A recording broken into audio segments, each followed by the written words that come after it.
কাঁধে ব্যাগ, তাতে লেখা বাংলাদেশের সংখ্যালঘুদের পাশে দাঁড়ান। একই ব্যাগ নিয়ে এদিন সংসদে যান কংগ্রেস সাংসদরা। বাংলাদেশের সংখ্যালঘুদের নিরাপত্তার দাবিতে তারা বিক্ষোভ দেখান। নেতৃত্বে ছিলেন প্রিয়াঙ্কা গান্ধী। সোমবার বাংলাদেশ ইস্যুতে সংসদে সরব হন ওয়ায়নারের কংগ্রেস সাংসদ। बांग्लादेश में जो अल्पसंख्यकों के साथ जो हिंदुओं और ईसाइयों के साथ अत्याचार हो रहा है उसके खिलाफ इस सरकार को आवाज उठानी चाहिए। बांग्लादेश की सरकार के साथ बातचीत करनी चाहिए और पूरा समर्थन देना चाहिए जिनको पीड़ा हो रही है उनके साथ। বাংলাদেশ ইস্যুতে কেন্দ্রকে চাপ বিরোধীদের, বিদেশমন্ত্রীর বিবৃতি দাবি। এরই মাঝে বাংলাদেশে আক্রান্ত সংখ্যালঘুরা। ভোলা জেলার ব্যবসায়ী প্রাণকৃষ্ণ দাসের উপর হামলা চলে।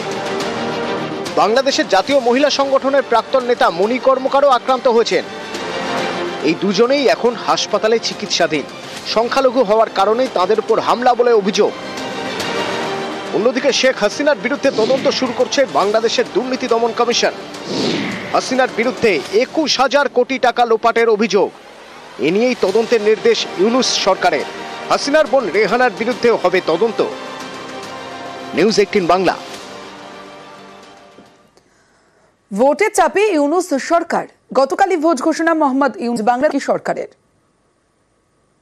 এক্সাক্ট ডেট কি এটা তো সত্যিকার অর্থে অনেক ক্ষেত্রে এটা ডিপেন্ড করবে রিফর্মের উপর, বাট উনি একটা মানে টাইম একটা দিয়ে দিয়েছেন। এর চেয়ে আর ক্লিয়ার রোড ম্যাপ আর কি হতে পারে? আপনি এক্সপেক্ট করতে পারেন যে ইলেকশন হচ্ছে 2026-এর জুনের 30 তারিখের মধ্যে।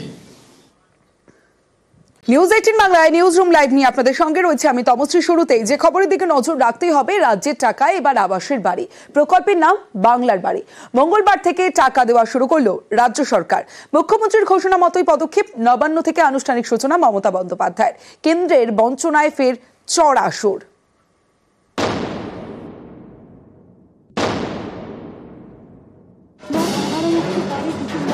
সেপ্টেম্বরে ঘোষণা, আমরা 11 লক্ষ বাড়ি ডিসেম্বরে ছাড়বো। 3 বছর কেন্দ্রীয় সরকার আমাদের গ্রামীণ আবাসের কোনো টাকা দেয়নি। যেখান থেকেই হোক না কেন টাকা জোগাড় করব। ডিসেম্বরে কার্যকর। আবাসের টাকা দেওয়া শুরু করলো রাজ্য সরকার। আজকে একটা ঐতিহাসিক দিন। রাজ্য সরকার তার সীমিত ক্ষমতা সত্ত্বেও নিজের টাকা থেকে বাংলার বাড়ি গ্রামীণ প্রকল্পে রাজ্যের 21টি জেলার 12 লক্ষ যোগ্য পরিবারকে বাড়ি তৈরির জন্য প্রথম কিস্তির 60,000 টাকা করে তুলে দেবে। প্রধানমন্ত্রী আবাস যোজনার বরাদ্দ মিলছে না। এই পরিস্থিতিতে উদ্যোগ, রাজ্য সরকারের টাকাতেই হবে আবাসের ঘর। প্রকল্পের নাম বাংলার বাড়ি। পাকা বাড়ি করতে 2 দফায় মোট 1,20,000 টাকা দেবে রাজ্য সরকার। টাকা সরাসরি তাদের ব্যাংক ও পোস্ট অ্যাকাউন্টে চলে যাবে। আমি তাদের সকলকে আমাদের অভিনন্দন জানাই। 60,000 করে দুবার 1,20,000 টাকা করে দেওয়া হবে। তার জন্য আমাদের খরচা পড়বে 14,773 কোটি টাকা। বাংলার বাড়ি প্রকল্পের একটাই উদ্দেশ্য, গরিব মানুষকে আশ্রয় দেওয়া। 28 লক্ষের বেশি যোগ্য বেনিফিশিয়ারি আমরা আইডেন্টিফাই করতে পেরেছি। এদের মধ্যে থেকে আমরা 12 লক্ষকে আজকের মধ্যে দিয়ে দিচ্ছি।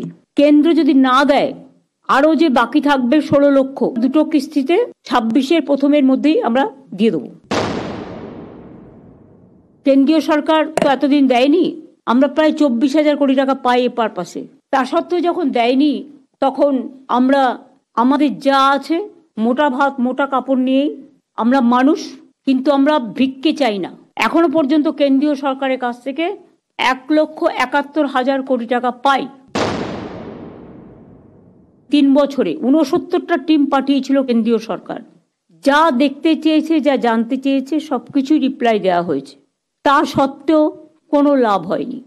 মুখে বলে কমপ্লেন আছে, কমপ্লেন আছে তো তুমি তো ভিজিট করেছো, তুমি তো সার্ভে করেছো, তুমি তো মানুষজনের সাথে সে কথা বলেছো, তাহলে 69টা টিম কেন এলো? তা সত্ত্বেও কোনো লাভ হয়নি। নিউজ 18 বাংলা। গঙ্গাসাগর যেতে হলে সাধারণ মানুষের ভরসা বলতে একমাত্র ভেসেল। আর মাত্র 4 বছরের অপেক্ষা। কারণ আর ভেসেলের জন্য অপেক্ষা নয়, মুড়িগঙ্গার উপর সেতু তৈরি চূড়ান্ত। আগামী দিনে সরাসরি যাওয়া যাবে গঙ্গাসাগর। গঙ্গাসাগর সেতুর ডিপিআর তৈরি। 1,500 কোটি টাকা খরচে ব্রিজ তৈরি হচ্ছে। 4 লেনের ব্রিজ তৈরি করবে রাজ্য। আজ গঙ্গাসাগর মেলা নিয়ে বৈঠকের পর জানালেন মুখ্যমন্ত্রী মমতা বন্দ্যোপাধ্যায়, সময় লাগবে 4 বছর। বারবার বলা সত্ত্বেও যখন কাজ হয়নি, আমরা মুড়িগঙ্গার ব্রিজটা করবার জন্য ডিপিআর করেছি, কিন্তু এই কাজটা করতে আমার 4 বছর সময় লাগবে এবং সরকারিভাবে 1,500 কোটি টাকা খরচা হবে। এটা হয়ে গেলে তীর্থযাত্রীদেরও যেমন সুবিধে হবে, লোকাল মানুষ যারা আছেন তাদেরও যাতায়াত, ব্যবসা সবকিছুর ব্যাপারে সারা বছর খুব সুবিধে হবে। এটা টেন্ডারও হয়ে গেছে, সার্ভে হয়ে।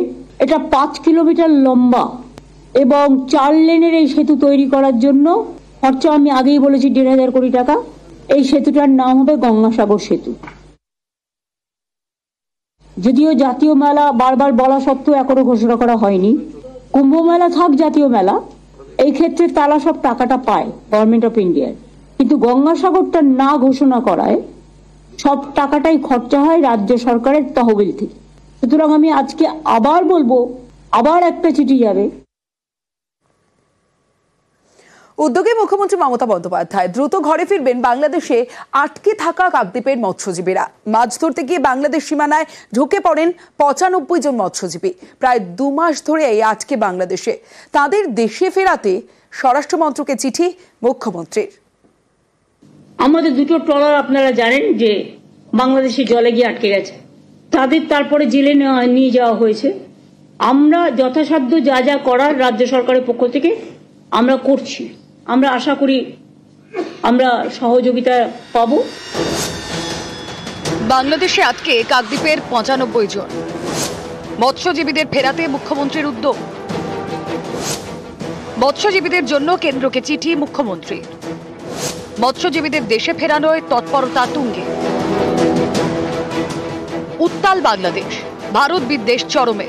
পদ্মাপাড়ের কট্টরপন্থীদের রোজই প্রায় নতুন নতুন হাস্যকর সব হুমকি। এরই মধ্যে মুখ্যমন্ত্রী মমতা বন্দ্যোপাধ্যায়ের উদ্যোগে দেশে ফিরতে চলেছেন বাংলাদেশে আটকে থাকা কাকদ্বীপের মৎস্যজীবীরা। 95 জন যে বাংলাদেশে জেলে আছে, তুমি বলে দিও পরিবারকে কাল পরশুর মধ্যে ফিরে আসবে। এটা আমি নন্দিনীকে বলবো, টু টেক ইনিশিয়েটিভ ইমিডিয়েট। বাংলাদেশে যেটা আটকে আছে ওদেরও ছেড়ে দাও, আর আমাদের যারা ভারতীয়রা আটকে আছে তাদেরও ছাড়িয়ে দাও। প্রায় 2 মাস আগে কাকদ্বীপের 6টি ট্রলারকে আটক করেছিল বাংলাদেশের উপকূলরক্ষী বাহিনী। অভিযোগ, মাছ ধরতে গিয়ে ট্রলারগুলি বাংলাদেশের জল সীমানায় ঢুকে পড়েছিল। এরপরই ওই 6টি ট্রলারে থাকা 95 জন মৎস্যজীবীকে গ্রেফতার করে বাংলাদেশের বাহিনী। এই বিষয়টি জানার পরেই তাদের দেশে ফেরানোর জন্য তৎপর হন মুখ্যমন্ত্রী। বিষয়টি নিয়ে কেন্দ্রের দৃষ্টি আকর্ষণ করেন, চিঠিও দিয়েছেন স্বরাষ্ট্রমন্ত্রকে। শুধু তাই নয়, মুখ্যমন্ত্রীর দপ্তর থেকে কাকদ্বীপের বিধায়ক মন্টুরাম পাখিরার সঙ্গে যোগাযোগ করা হয়। পদ্মা পাড়ে আটকে থাকা মৎস্যজীবীদের পরিবারের সদস্যরা কেমন রয়েছেন সেই বিষয়ে খোঁজ নেওয়া হয়। মুখ্যমন্ত্রীর এইসব উদ্যোগে আশার আলো দেখছে পরিবারগুলো। রাজ্যের মুখ্যমন্ত্রীকে আমি ধন্যবাদ জানাই যে আমাদের বাড়ির লোক বাড়ি ফিরছে। আমরা কত খুশি, কত আনন্দ। বাংলাদেশ সরকার এদের 95 জনকে গ্রেপ্তার করে রাজ্যের মুখ্যমন্ত্রী শ্রদ্ধা মমতা বন্দ্যোপাধ্যায়ের উদ্যোগে কাকদ্বীপে মৎস্যজীবীরা সকলে ওরা ফিরে আসবে। বিশ্বজিৎ হালদার, নিউজ 18 বাংলা।